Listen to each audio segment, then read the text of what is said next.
In Mass Effect 2, you are Commander Shepard. The choices you make not only affect the story, but the entire gameplay experience. No two players will experience the same thing. Shepard always has tough decisions to make. We established that in Mass Effect 1, but in Mass Effect 2, the decisions he's making become even bigger, and they're starting to affect not just him, but all of humanity. Commander Shepard is, of course, a hard-bitten, ruthless individual. You're working too hard. Or perhaps he's a kind-hearted, nice individual who helps people out when he can. It's the nature of this game that he can really be anything that the player wants him to be. You'll determine your character's gender, your appearance, your powers and skills, and even how humane or brutal you are. Well, the Paragon and Renegade system works very similarly in Mass Effect 2 as it did in the first game. When you make decisions, not only do they impact the game, but they'll impact the look of your character. It's actually your Paragon Renegade status that affects whether you're able to charm or intimidate somebody.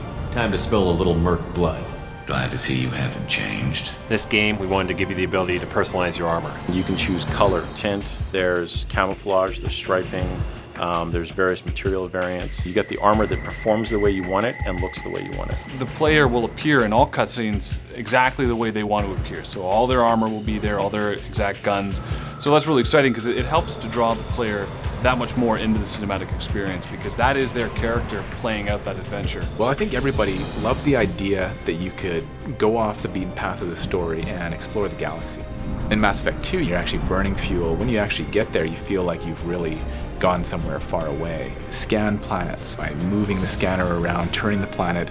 When you find a location, that becomes what we call an N7 mission. The N7 Worlds was a chance for us to really explore those special science fiction moments you see in the movies, and giving the level artists a chance to do something different and unique that you really can't bring to the core game. Some of them are standard length, like 30, 40-minute missions. Other ones are very short, like 10 minutes. They all tie back in the main story somehow.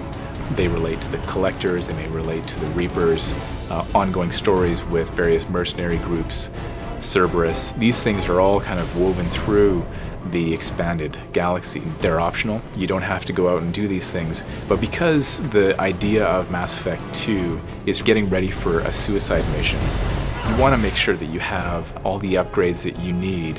Just because we can follow the Collectors doesn't mean we can take them out. I don't want to go after them until I know we're ready. If you don't have your guns upgraded, for example, on the Normandy, there will be repercussions in the endgame for not having that. So it's obviously in your best interest to go out and make sure that you explore and do these research missions. Mass Effect 2 is your story.